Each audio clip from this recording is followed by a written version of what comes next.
ती कणखर मूर्ती धीट मराठी थाट, ती कणखर मूर्ती धीट मराठी थाट, आदळतो जीवर अजून पश्चिम वात, ती अजिंक्य छाती ताठर अनरणशील, जी पाहुनी सागर थबके परते यात. कंगाल खोपटी कोळ्यांची पायाशी, वर असीम गगनी नक्षत्रांच्या राशी. कंगाल खोपटी कोळ्यांची पायाशी, वर असीम गगनी नक्षत्रांच्या राशी.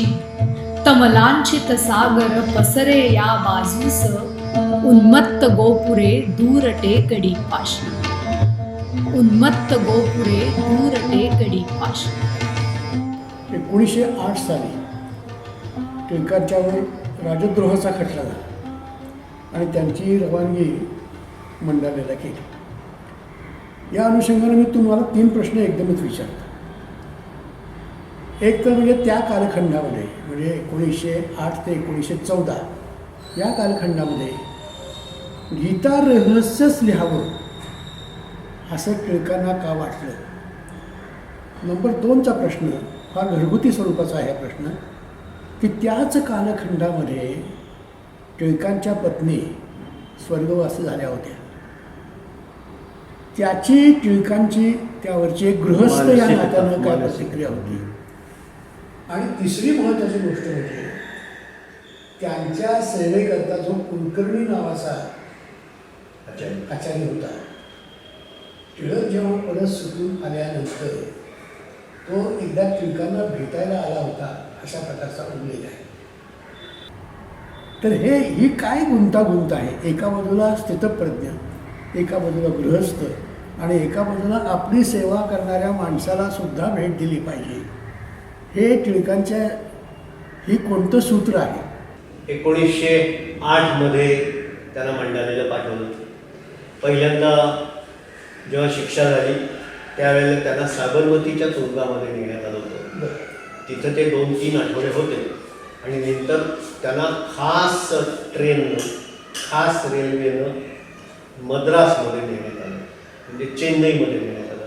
आणि चेन्नईमध्ये एका स्पेशल बोटीनं, खास जहाजानं त्यांना रंगूनला नेण्यात आलं आणि तिथून मंडालेला नेण्यात आलं. आता हा जो सगळा प्रवास आहे, या प्रवासामध्ये सर्व प्रवास त्या रेल्वेचे डबे झाकून घेण्यापासून, त्यांच्या संबंधामध्ये दिलेल्या घोषणा कुठेही ऐकू येऊ नये किंवा त्या घोषणांचा आवाजसुद्धा टिळकांच्या कानावर किंवा लोकांच्या कानावर पडता कामा नये, अशासारखं सगळं बंदोबस्त. टिळकांनी आपल्याला कोणकोणते ग्रंथ संदर्भासाठी पाहिजे ते संदर्भासाठी साहित्य जे मागवलं होतं ते साधारणपणे 400 ग्रंथ आहेत. 400 ग्रंथांची यादी त्यांनी धोंडोपंत विद्वांस, त्यांचे जे बादचे, जे केसरीचे व्यवस्थापक होते त्या काळात, त्यांना पाठवले आणि त्यांनी ही सगळी पुस्तकं मागवली. याच पुस्तकांच्या आधारे ते जर्मन, पाली आणि फ्रेंच भाषा मंडालेच्या तुरुंगात शिकले. याच काळामध्ये त्यांना असं वाटलं की आता आपण गीता रहस्य लिहावं. गीता रहस्य लिहावं असं त्यांना वाटलं. याचं कारणच मुळात असं आहे की त्यांना लोकांना कर्मयोग शिकवायचा होता. कर्मयोगाचं सगळं सार हे या गीता रहस्यामध्ये आहे. आणि या ग्रंथाचं लेखन त्यांनी जेमतेम 11 महिन्यात पूर्ण केले. 900 पानाचा हा ग्रंथ आहे. हो.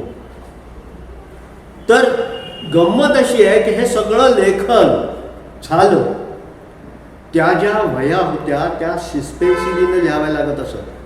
जेवढी काही तुरुंगाच्या अधिकाऱ्यांच्याकडे तेवढे तुटपुंज भांडवल आलं. पेन्सिलचं टोक सुद्धा तुरुंगाधिकाऱ्यांनी करून द्यायचं. चाकू किंवा सुई किंवा काही त्यांना दिलेलं नसायचं, वापरायची नाही, बंदी होती. मग त्या पेन्सिलीनं तुकड्या, म्हणजे तो तुकडा झिजेपर्यंत पेन्सिल लिहिणं असा तो भाग होता. आणि हे त्यांनी लिहिलं. आणि त्याच्यानंतर जेव्हा ते 14 मध्ये परत आले त्यावेळेला हा ग्रंथ हे हस्तलिखित जर तुम्हाला मिळालंच नाही तर तुम्ही काय करणार हो, आहात? हो, हो. 1915 मध्ये गीता रहस्य प्रकाशित झालं, पण 14 मध्ये त्यांना असं विचारण्यात आलं की हा ग्रंथ समजा हस्तलिखित जे आहे त्या हस्तलिखित परत आलंच नाही, सरकारने दडवून ठेवलं तर काय करणार आहात? इंग्रज इतके बेताल आणि बेछूट होते की या ग्रंथामध्ये सरकारवरती काही टीका आहे का हे तपासून पाहण्यासाठी त्यांनी काशीनाथ पंत अभ्यंकर, काशीनाथ शास्त्री अभ्यंकर यांच्याकडे ते लेखन तपासायला दिलं होतं. त्यात काही सापडलं नाही, हा भाग निराळा. परंतु हे लेखन जेव्हा परत आलं त्याच्यानंतर मग 1915 मध्ये हा ग्रंथ प्रकाशित पण सगळ्या चालण्या पण ज्या वेळेला त्यांना हा प्रश्न करण्यात आला तेव्हा ते म्हणाले ठीक आहे, नाही आलं तर नाही आलं. 1 महिन्याची मी रजा घेईन आणि सिंहगडावरती जाऊन परत हा सगळा ग्रंथ लिहून काढेन. केवढा आत्मविश्वास आहे. अहो तुम्ही हे सगळं 12-13 महिन्यात 11 महिन्यात लिहून काढलं तर परत तसं कसं येणार? ते पण नाही, पण मी लिहीन. हा आत्मविश्वास. स्वतःच्या बुद्धिमत्तेवर, स्मरणशक्तीवर असणारा विश्वास. कमाल कमाल. हे आपण पण याच वेळेला ह्या घटना घडल्यात ना. त्याची पत्नी हो 1912 मध्ये त्यांच्या पत्नी सत्यभामा या निवर्तल्या. त्यांना ती तार मिळाली तर तुरुंगाधिकाऱ्यांना प्रश्न पडला की ही तार यांना द्यायची कुणी, द्यायची कशी? तर ती शेवटी एका तुरुंगाधिकाऱ्याकडे ती जबाबदारी सोपवण्यात आली. तो आतमध्ये गेला, तर त्या हातानं त्यांनी ते तार त्यांना दाखवली. सत्यभामाई गेल्या होत्या. त्यावेळेला ते म्हणाले संसाराच्या रथाची 2 चाकं असतात, त्यातलं एक चाक गळून पडलंय, दुसरं चाक यथावकाश गळून पडेल. आणि जेव्हा ते परत आले 1914 मध्ये तेव्हा त्यांच्या घरी जेव्हा सत्यभामाईंचं छायाचित्र लावलेलं होतं त्या ठिकाणी ते उभे राहिले. त्यांना श्रद्धांजली वाहिली, पण उपरण्याने त्यांनी डोळे पुसले आणि त्यांनी मुलांना जवळ केलं. मुलं डसडसा रडत होती. असं हे सगळं दृश्य आहे की जे कमाल आहे. धैर्याचा मेरू म्हण. वज्रपुरुष नावाची कविता मंगेश पाडगावकरांनी लिहिलेली आहे. वज्रविजेचे वक्षावर झेलून घेणाऱ्या सह्याद्रीच्या उंच कड्याने दिधली छाती आणि घडविले पोलादाने मनगट त्याचे अन्यायाच्या बिटा उस्कटण्यासाठी. नाठाळाच्या माथ्यावरती हाणू काठी वदणाऱ्या देहूच्या तुक्याने दिधली वाणी. शब्दातून त्यांच्या होते उसळत तलवारीचे शिवबाच्या लखलखते पाणी. या मातीचे पुण्य असे की हिच्या मुलांनी अन्यायाच्या पुढे झुकविला कधी न माथा. भावभावडी मराठमोळी अभंग श्रद्धा इंद्रायणच्या पाण्यावरती तरतो गाथा. ह्या मातीवर उभा राहता वज्रपुरुष तो, अंधाराच्या साम्राज्याची पिचली छाती. आवाहन करण्यास उचलता हात तयाने दलित तृणातून उठली वरखडगांची पाती. राखेचे ही क्षणात झाले लाल निखारे, शून्यातून अनकृतकरांचे रानच उठले. आणि फाटक्या सदऱ्या मागील क्षीण बरगड्या दधिचीच्या अस्थीचे त्यातून वज्र उपटले. अजून घुमते या भूमीवर त्याची वाणी, दगडालाही फुटतो अनतेजाचा अंकुर. आणि घडो अन्याय कुठेही पृथ्वीवरती, इथल्या जनहृदयातील होतो जागृत शंकर. वज्रविजेचे वक्षावर झेलून घेणाऱ्या सह्याद्रीच्या उंच कड्याची त्याची छाती आणि घडविले पोलादाने मनगट त्याचे अन्यायाच्या बिटा उस्कटण्यासाठी. कमाल. खऱ्या अर्थानं वज्रपुरुष. आणि त्या कुलकर्ण्यांच्या विषयी कुलकर्णी हे एक गंमत सांगतो की कुलकर्णी लोक काहीही बोलतात, त्याला कुलकर्णीच आचार्य दिला असं नव्हतं. हा आचार्य त्याला शिक्षा झाली म्हणून तो मंडालेला आलेला होता. तो सातारा जिल्ह्यातला हो, त्याला शिक्षा झाली म्हणून त्याला मंडालेला पाठवलं. आणि मग देशाने ठरवलं की आराम कुलकर्णी बरं आहे, कारण टिळक अभक्षभक्षण करत नसत. त्यांचं जेवण हे जेमतेम सातूच्या पदार्थाचं वगैरे काहीतरी असायचं आणि ते स्वतःचा तांदूळ सुद्धा ते त्या कुलकर्ण्याला खायला द्यायचे की मला एवढं तांदूळ काय करायचं. आणि ते चिमण्यांचं जे आपण लहानपणी वाचलेलं उदाहरण आहे ना, ते तुम्ही सांगा. तो लेख आहे ना, तो आमच्या पाठ्यपुस्तकात होता. हो हो. आणि अरविंद गोखले यांनीच लिहिलेला होता, कथालेखक. हा योगायोग आहे. तर तुम्ही सांगा. त्यात त्यांनी असं म्हटलेलं आहे की या चिमण्या टिळकांच्या भोवती फेर मारायच्या. त्यांनी ठेवलेला तांदूळ, त्यांनी शिजवलेला भात हे त्यांना खाऊ घालायचे.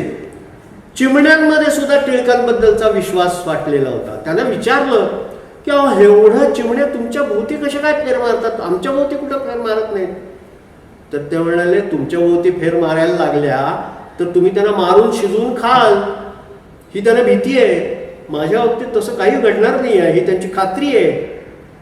म्हणून त्या चिमण्या. त्या लेखाचा शेवट असा होता अरविंद गोखलेंच्या, पक्षी म्हणती ज्या आपली बसती ज्याच्या खांदा घाला, तोची साधू ओळखावा, देव तेथेची जाणावा. खरे, अगदी खरं. त्या लेखाचा शेवट मला अगदी अजूनही मुखोद्गत आहे.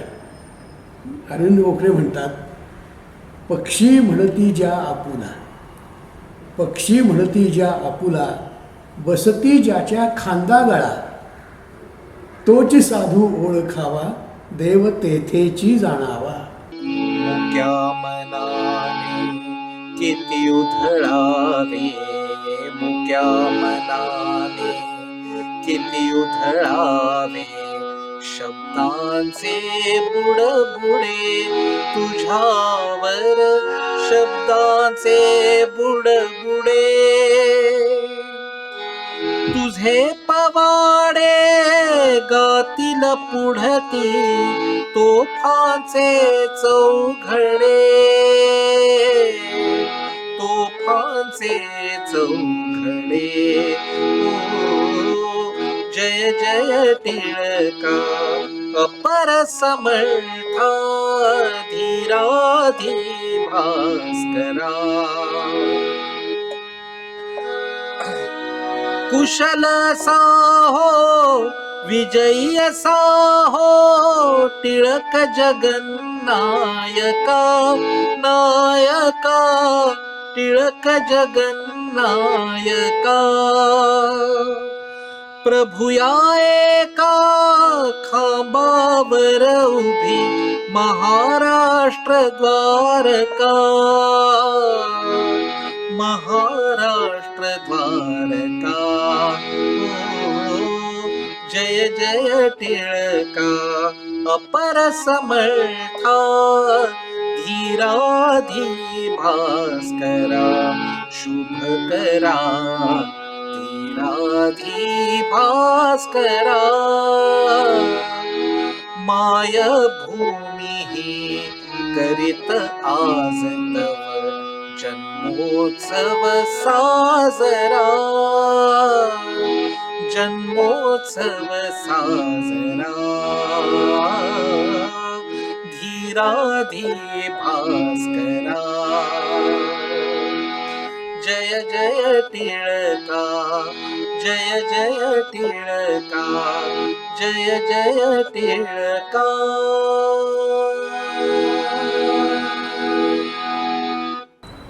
आता मी लखनौ काँग्रेसकडे येतो.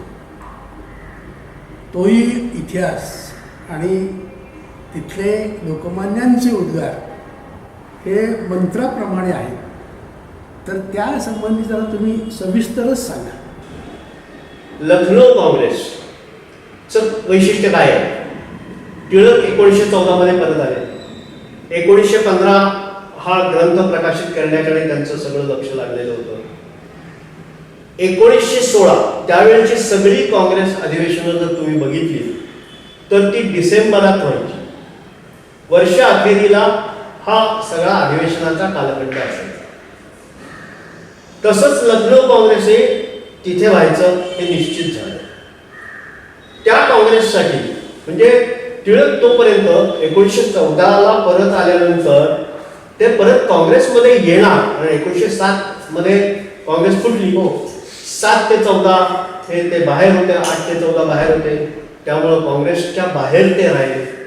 अशा वेळेला लखनौ काँग्रेस होत असताना ते काँग्रेसमध्ये परतणार आहेत हे निश्चित झालेलं होतं. त्यांनी सांगितलं होतं, म्हणजे गोखल्यांचा भाग असा होता की गोखल्यांना टिळक हे काँग्रेसमध्ये परत यायला नको होते. नामदार गोखल्यांचं म्हणणं असं की टिळक काँग्रेसमध्ये आले की काँग्रेस ताब्यात घेते. डोई जड होती. काँग्रेस जहाल बनेल, जी जहाल बनता कामा नये असं गोखल्यांना वाटत होतं. पण त्यासाठी जे प्रयत्न झाले त्या प्रयत्नांचा एक भाग असा होता की गांधीजी हे दक्षिण आफ्रिकेतून परत आले. परत आल्यानंतर ते मुंबईमध्ये सत्कार समारंभ त्यांचे चालू होते. त्याला गोखले हजर होते, त्याला टिळकही हजर होते, त्याला फिरोजशाह मेहता हजर होते. हे सगळे कार्यक्रम चालू असताना जेव्हा कार्यक्रम संपले तेव्हा टिळक पुण्यात आले. पुण्यात आल्यानंतर गांधीजी हे टिळकांना भेटायला फक्त पुण्यात आले. तेव्हा टिळक सिंहगडावर होते. सिंहगडावर जाऊन गांधीजी त्यांना भेटले आणि त्यांना सांगितलं की तुम्ही काँग्रेसमध्ये परतताय कशासाठी, काय साध्य होणार आहे. त्यांनी सांगितलं उत्तर ते इतकं मासलेवाईक आणि उत्तम आहे. ते म्हणाले काँग्रेस ही काही एकट्या दुकट्याची नाही, काँग्रेस ही तुमची नाही, काँग्रेस ही माझी नाही, काँग्रेस ही सर्वांची आहे. मग मी काँग्रेसमध्ये परतणार, निश्चितपणे परतणार. नुसतं काँग्रेस परतणार असं नाही काँग्रेसमध्ये, तर मी काँग्रेसमध्ये परतून देश गदागदा हलवून सोडणार, देश काबीज करणार. हे गांधीजींच्या तोंडावर सांगायचं म्हणजे तेवढी ताकदच असावी लागते, सामर्थ्य असावं लागतं. आणि हे सामर्थ्य त्यांच्या अंगी होतं. ते सहज बोलताना त्यांचे जे स्नेही होते त्या स्नेह्यांपाशी बोलताना, म्हणजे उदाहरणार्थ मुंबईचे डॉक्टर साठे आणि वेलकर, मोतीराम वेलकर, डॉक्टर मोतीराम वेलकर, हे मोतीराम वेलकर हे डॉक्टर होते. म्हणजे आत्ताच्या MDच्या तुलनेचे शस्त्रक्रिया करणारे सर्जन होते आणि ते टिळकांचे स्नेही होते. टिळकांवरती भक्ती असणारे मुंबईचे जे 2 त्यांचे स्टॉलवर्ड्स होते त्याच्यामध्ये एक साठे, डॉक्टर साठे आणि डॉक्टर वेलकर. त्यांनी सांगितलं की आपल्याला खास गाडी करून जायचंय लखनौला, आपल्या कार्यकर्त्यांना घेऊन जायचंय लखनौला, खास गाडीची चौकशी करा. त्यावेळेला काहीतरी 1 कोटी रुपये वगैरे द्यावे लागत होते. ते गोळा केला.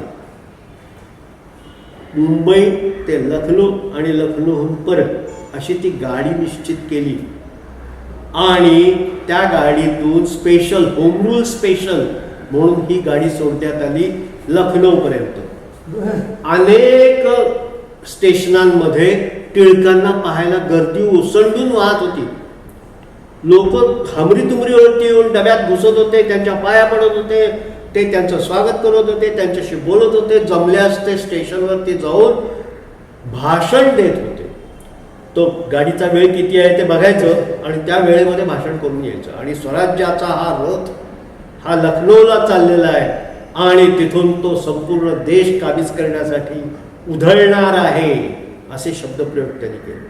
आता पुढचं सांग, म्हणजे लखनौ काँग्रेसमध्ये सुद्धा स्वागत समिती जी तयार करण्यात आली होती त्या स्वागत समितीमध्ये आपले कोणीतरी असले पाहिजे, कारण ही स्वागत समिती ठरावांचं म्हणजे ठराव निश्चित करणार. तर कोणीतरी आपलं पाहिजे म्हणून त्या ठिकाणी जेव्हा यांची बैठक चालू होती जहाल पक्षाची, त्या ठिकाणी गांधीजी आले आणि म्हणाले, अरे ही सगळी तुमचीच माणसं दिसत आहेत. टिळक म्हणाले, तसं नाही, आपल्याला यायचं असेल तर आपलं नावही त्याच्यामध्ये समाविष्ट करतो, आपली किती जण आहेत ते सांगा. गांधीजी म्हणाले, ते रँगलर परांजपेला घेतलं तरी चालेल. त्यांनी केळकरांना सांगितलं, रँगलर परांजपेचं नाव घाला आपल्या यादीत. रँगलर परांजपेचं नाव घातलं, गांधीजींचं नाव घातलं. गांधीजींचा तर म्हणजे थेट निवडणुकीनं पराभव होता होता वाचले ते. त्यांना जे एक मत जास्त पडलं ते टिळकांचं होतं आणि स्वागत समितीमध्ये त्यांचा समावेश झाला. आता इथे तरी गंमत आहे की टिळक जिना करार हे लखनौचं वैशिष्ट्य. लखनौ काँग्रेसचं वैशिष्ट्य काय तर टिळक जिना करार. या जिना कराराविषयी सुद्धा आपल्याकडे अनेक अफवा पसरवलेल्या गेलेल्या आहेत की मुस्लिमांना 50% जास्त आरक्षण दिलं, अमुक केलं, तमुक केलं, येऊ केलं, तेऊ केलं. पण वस्तुस्थिती काय आहे तर पंजाब, सिंध आणि बंगाल या 3 प्रांतांमध्ये त्यांना 35 ते 40% आसपास आरक्षण दिलेलं होतं मुस्लिमांना. बाकी सगळ्या प्रांतांमध्ये ते 15 ते 20% आसपास होतं. म्हणजे ते 50% नव्हतं. संसदेमध्ये किती जागा असल्या पाहिजे, विधिमंडळामध्ये किती जागा आरक्षित असल्या पाहिजेत या संबंधीचं गणित हे त्यांनी ठरवलं होतं. निकष काय होता? निकष असा होता की तो लोकसंख्येनुरूप होता. लोकसंख्या जिथं ज्यांची जास्त आहे तिथे 50% नाही पण 35 ते 40% आसपास त्यांना आरक्षण द्यायचं हे ठरलं आणि हा करार झाला. हा करार झाल्यानंतर जिनाही तेवढेच उत्साही होते, लोकमान्यही तेवढेच उत्साही होते आणि त्यावेळेला म्हणजे गंमत पहा तुम्ही की त्यांची दूरदृष्टी म्हटलं पाहिजे. म्हणजे खरं म्हणजे ते त्यानंतर 20 नंतरच्या काही काळात जगले असते तर ही फाळणी सुद्धा टळली असते.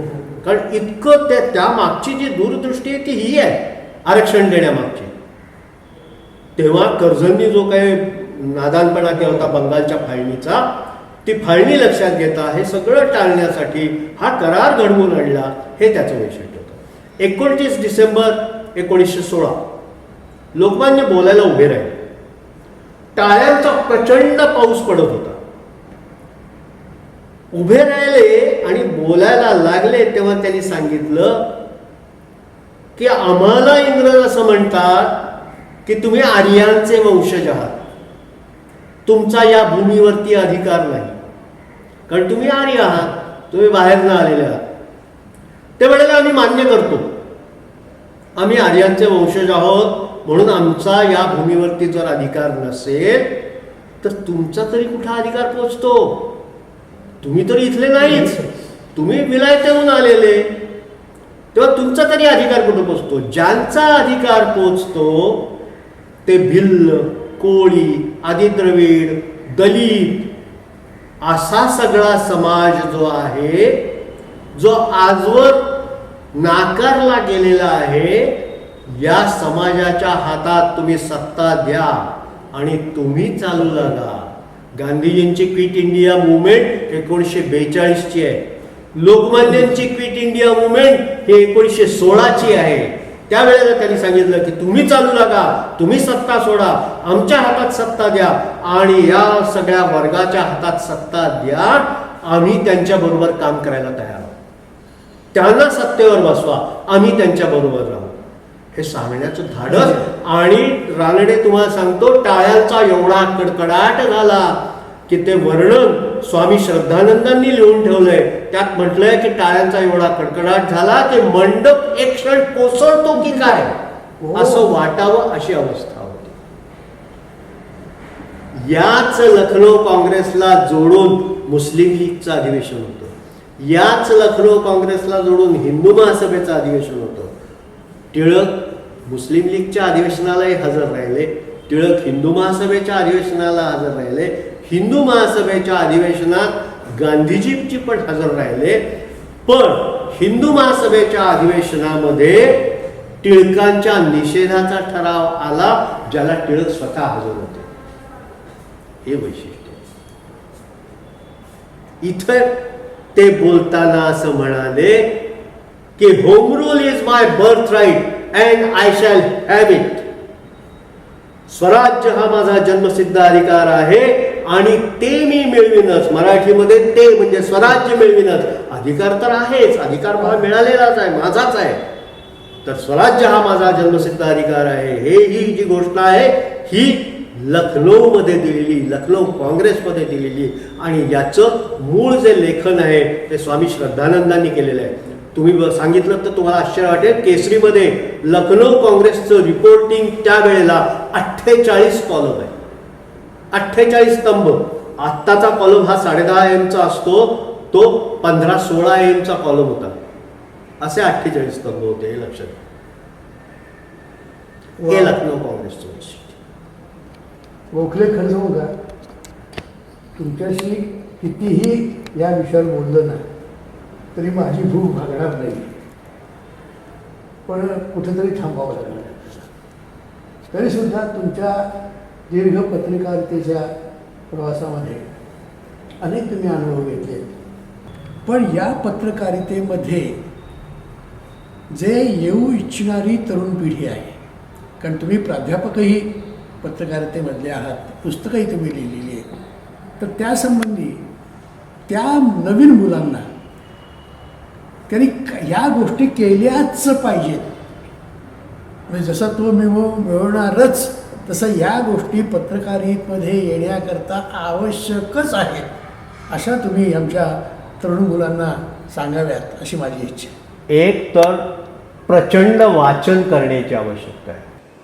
या संबंधात जुन्या काळामध्ये जाऊन जुन्या काळातली वर्तमानपत्र काय सांगतात ती बघितली पाहिजे. याचं एक बारीकसं उदाहरण देतो.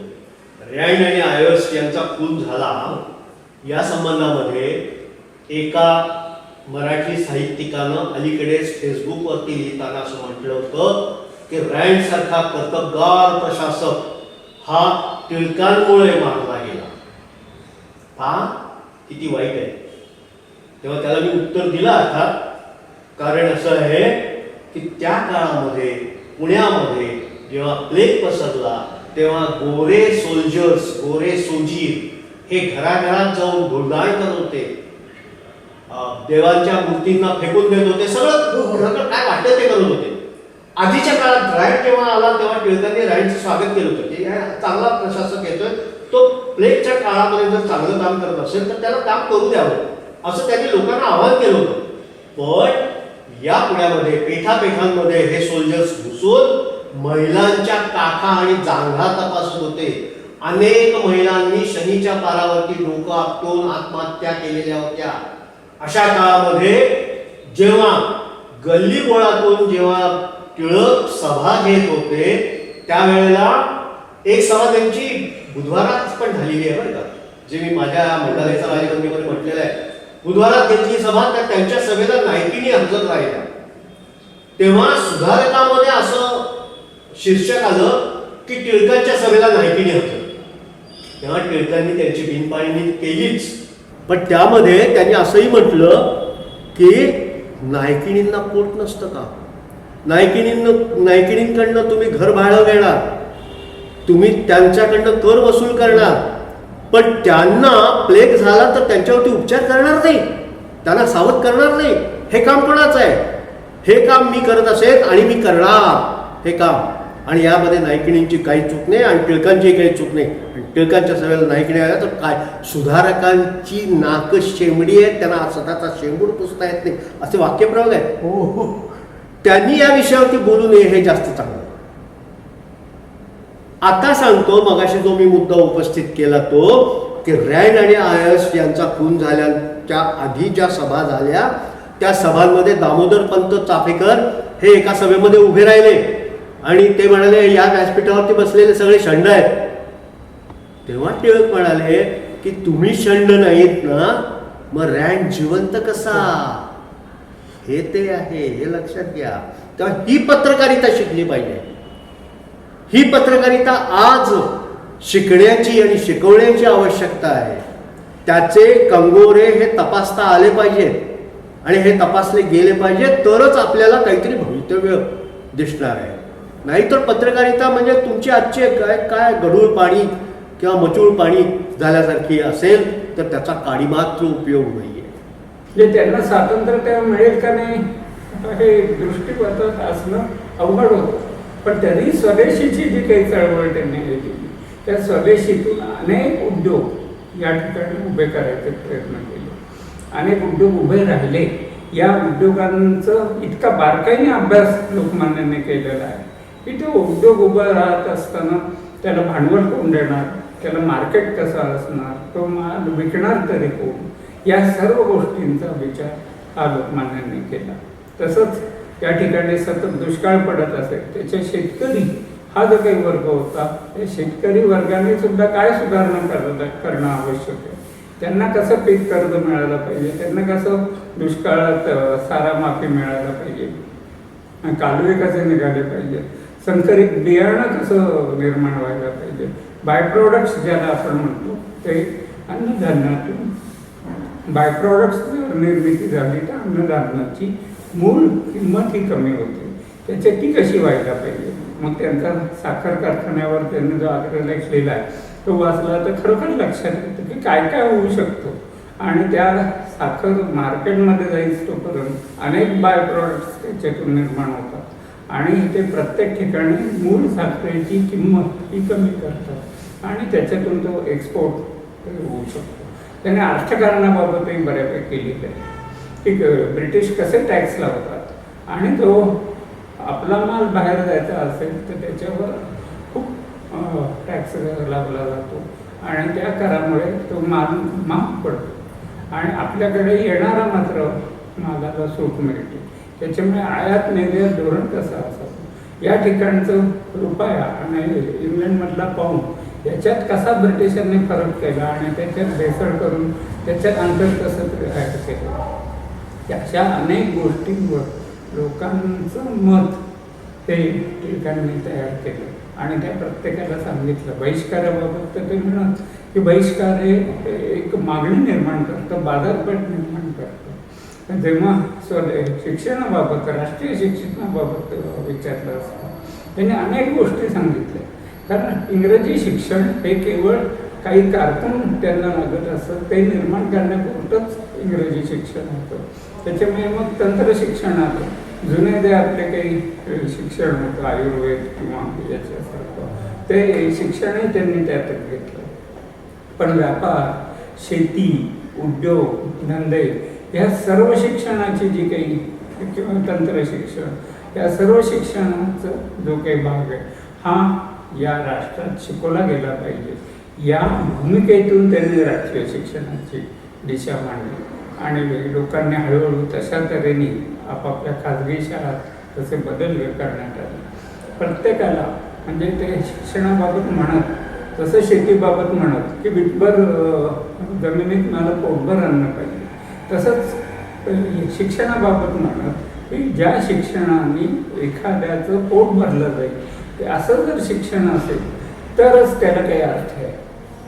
आणि म्हणून त्यांनी त्या याच्यात जे आज आपण अनेक स्किल्स एज्युकेशन म्हणतो किंवा ठिकाणी एंटरप्रेन्योरशिप म्हणतो ही त्यावेळेच्या राष्ट्रीय शिक्षणाच्या भागात लोकमान्यांनी वापरलेली आहे आणि त्यांनी ते सांगितलेलं आहे. आज परत जेव्हा आपण इतक्या वर्षानंतर नवीन शैक्षणिक भूमिका मांडतो देशाची त्यावेळेला लक्षात येतं की ती जवळजवळ लोकमान्य टिळकांच्या विचाराशी जवळीक आहे की जिथे मातृभाषेत शिक्षण आहे, जिथे प्रत्येकाला एंटरप्रेन्योरशिप शिक्षण मिळावं, दुसऱ्या कुठल्या ना कुठल्या तरी कलेचं शिक्षण मिळावं, हे जे आज म्हणतो ते त्यावेळी लोकमान्यांनी सांगितलं.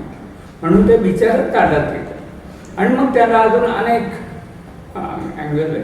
कारण लोकमान्य टिळक हे विद्वान होते आणि त्याच्यामुळे केवळ त्याने एका बाजूला त्यांनी संशोधन सुद्धा त्यांचं चालू ठेवलं होतं. ज्योतिर्गणिताचा त्याचा अभ्यास होता, त्याच्यातून त्यांनी ओरायन हा जो काही ग्रंथ लिहिला, हा मॅक्स मुलर वगैरे सगळ्यांनी त्याचं खूप वाहवा केली. कारण एखादी कालगणना करायला कुठल्याही इतर गोष्टीपेक्षा ग्रह आणि त्यांच्या दिशा हे जास्त उपयुक्त आहेत, हे लोकमान्यांनी सिद्ध करून दिलं. आणि आपले वेद कसे सर्वात पुरातन वेद आहे की ज्या भारतातल्या लोकांना जंगली प्रवृत्तीचे लोक असं म्हणत असत किंवा हे सर्व लोक खूपच जुनाट असे आहेत, या लोकांना एक उत्साह पाहिजे होता की नाही आमचे पूर्वज खूप जुने होते, खूप चांगल्या तऱ्हेची या ठिकाणी संस्कृती होती. त्याच्यामुळे जगातली सर्वात चांगली संस्कृती ही आर्यांची कशी होती हे ओरांच्या मार्फत लोकमान्यांनी सांगून दिली. अशा कितीतरी गोष्टी आहेत ज्या अनसंग असल्या जातात. जसं काय लंडनहून परत आल्यानंतर एक नवीन इथे वर्ग निर्माण झाला होता आणि तो वर्ग म्हणजे याचा होता कामगारांचा वर्ग निर्माण झाला होता. त्या कामगार वर्गाच्या मागण्याकरता म्हणून सुद्धा ते त्याच्या पाठीमागे गेले. लंडनला त्यांनी मांडलं आणि 8 तास काम असावं किंवा जी साप्ताहिक सुट्टी ही पगारी साप्ताहिक सुट्टी मिळाली. आमच्या सणाच्या सुट्ट्या यासुद्धा पगारी मिळाव्या अशा तऱ्हेच्या मागण्या या त्यांनी हे केल्या.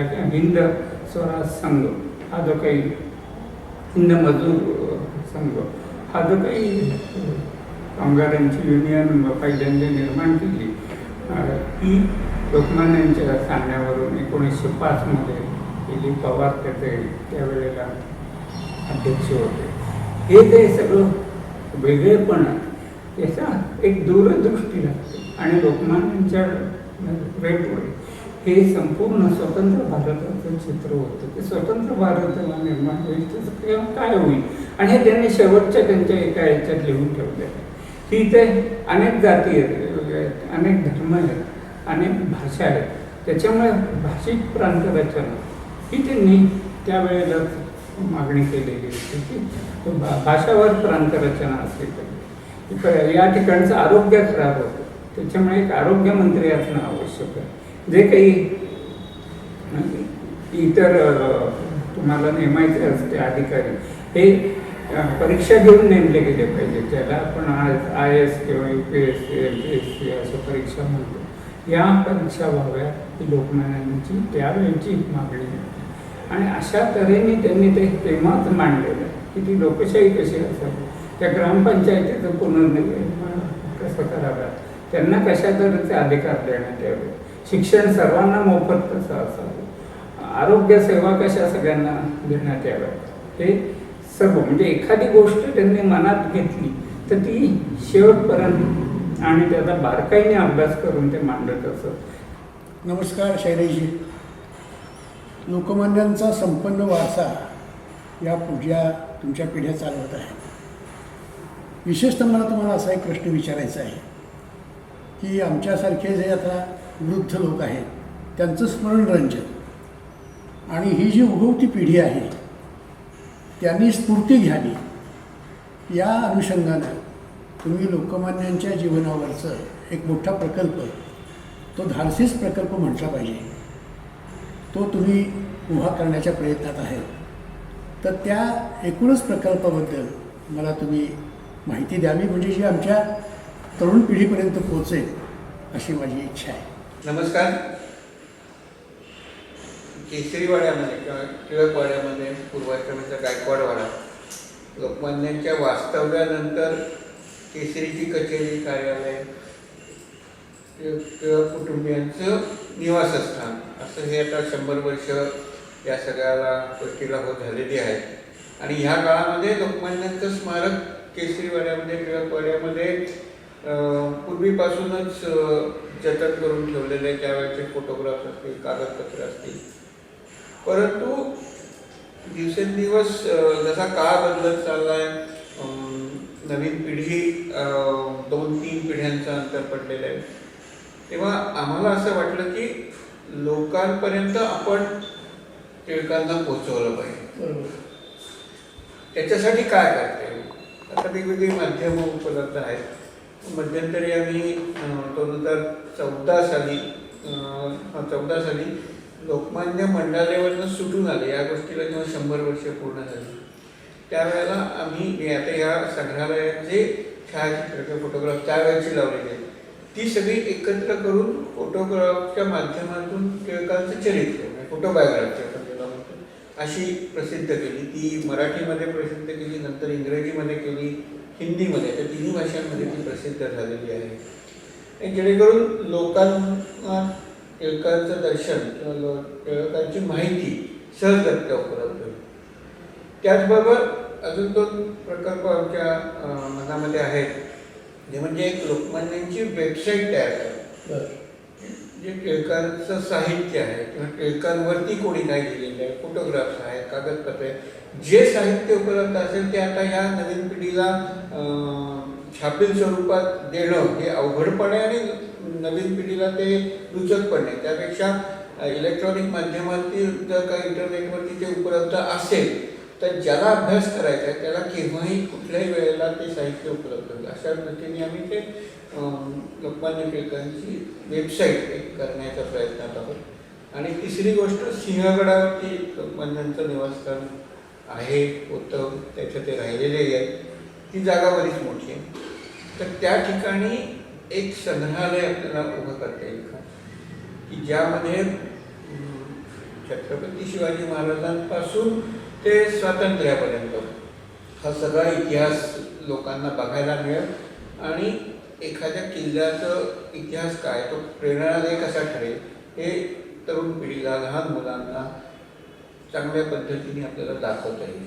असे 2-3 प्रकल्प डोक्यात आहेत. तर फोटोबायोग्राफीचा पूर्ण झाला आहे, वेबसाईटचा माझ्या मते या वर्षभरात पूर्ण करता येण्यासारखा आहे.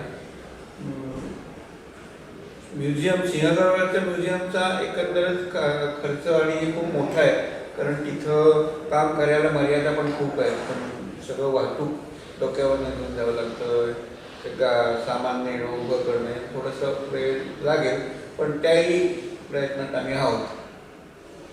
खरोखरच फार उत्तम असे प्रकल्प आहेत आणि लोकमान्यांच्या वंशातले तुम्ही आहात. एखादी गोष्ट हातात घेतल्यानंतर ती पार पाडायचीच, वाटतील तेवढी संकटं येऊन ते तुम्ही पार पाडणार आणि सगळ्या महाराष्ट्राला, नवे भारताला, नवे सगळ्या जगामध्ये लोकमान्यांचं नाव पुढच्या पिढीला जाणार. त्यासाठी तुम्हाला जी काही आवश्यक मदत असेल ती आमच्यातर्फे आम्ही नक्की देऊ. तुम्ही वेळात वेळ काढून या प्रकल्पाची माहिती दिली, मी मनपूर्वक आपला आभारी आहे. धन्यवाद. एक गोष्ट पुन्हा थोडीशी मध्ये ॲड करू, की इथलं जो आपण पुनर्निर्माण केलं त्यांच्या राहत्या घराचं, अजून एक गोष्ट या निमित्ताने सांगू इच्छितो की लोकमान्य टिळकांच्या स्मृती शताब्दी वर्षानिमित्त त्यांचं जे गायकवाड वाटतं टिळकवाड्यातलं राहतं घर, तिथं ते प्रत्यक्ष राहिले, त्याच्यामध्ये कालानुरूप बरेच बदल झाले. लोकमान्य टिळकांच्या मुलांनी त्याच्यात बदल केले, नंतर पण काही बदल झाले. तर या स्मृती शताब्दी वर्षानिमित्त जे काही जुने फोटोग्राफ्स उपलब्ध आहेत त्याच्या माध्यमातून ते घर जसं होतं तसं पुन्हा निर्माण करायचं हा प्रकल्प आम्ही हाती घेतला आणि आता तो नुकताच पूर्ण झालेला आहे. त्यावेळेचंच ते चुन्यातलं बांधकाम, कौलारू घर असं ते उभं केलेलं आहे. आणि दुसरी महत्त्वाची गोष्ट म्हणजे जी अभ्यासिका, ज्याच्यामध्ये लोकमान्यांनी केसरीचे अग्रलेख सांगितले असतील किंवा देशाचं राजकारण जिथून चालवलं, त्या अभ्यासिकेमध्ये 1919 साली लोकमान्यांना समोर बसवून जो एक पुतळा बनवला गेला केशव लेले या तरुणांनी, तो पुतळा 100 वर्षाच्या लेले कुटुंबियांनी जपून ठेवला. अतिशय भक्तिभावाने, प्रेमाने तो घातला. तो आता ह्या अभ्यासिकेत आपण ह्या 23 जुलैला लोकमान्य टिळक जयंतीच्या निमित्ताने तो स्थापित केला. लोकमान्यांची 101वी पुण्यतिथी, त्यानिमित्तानं आपली ही चर्चा झाली. मलाही त्याच्यामध्ये आनंद मिळाला. लोकमान्यांना पुन्हा भेटता एका अर्थानं ही माझी लोकमान्यांची पुनर्भेट ही तुम्ही घडवून आणली, याबद्दल मी आपल्याला धन्यवाद देतो. आणि हे सांगत असतानाच केसरीच्या अग्रलेखावरती जे कायमचं एक बोधचिन्ह, बोधवाक्य लिहिलं गेलेलं आहे, तो श्लोक तव स्मरण संतत स्फुरणदायी आम्हा घडो, त्वदीय गुणकीर्तन ध्वनी सुरम्य करणी पडो, स्वदेश हितचिंतना विण दुजी कथा नावडो, तुझ्या समची आमची तनुही देशकारी पडो. तुझ्या समची आमची तनुही देशकारी पडो. हीच प्रार्थना या निमित्तानं आपण करूया. ती कणखर मूर्ती धीट मराठी थाट, ती कणखर मूर्ती धीट मराठी थाट, आदळतो जीवर अजून पश्चिम वाट, ती अजिंक्य छाती ताठर अनरणशील, जी पाहुनी सागर थबके परते यात. कंगाल खोपटी कोळ्यांची पायाशी वर असीम गगनी नक्षत्रांच्या राशी. कंगाल खोपटी कोळ्यांची पायाशी वर असीम गगनी नक्षत्रांच्या राशी. तमलांचित सागर पसरे या बाजूस उन्मत्त गोपुरे दूर टेकडी पाशी. ते होते जीवित, ते होते जीवित हाती धरुनी हताश. ते होते जीवित हाती धरुनी हताश. खळखळती ज्यावर दृढ पोलादी पाश. ध्वज चढवा याची एक अदम्य मनीषा. ध्वज चढवा याची एक अदम्य मनीषा. ते होते जीवित अन हा जीवित भास.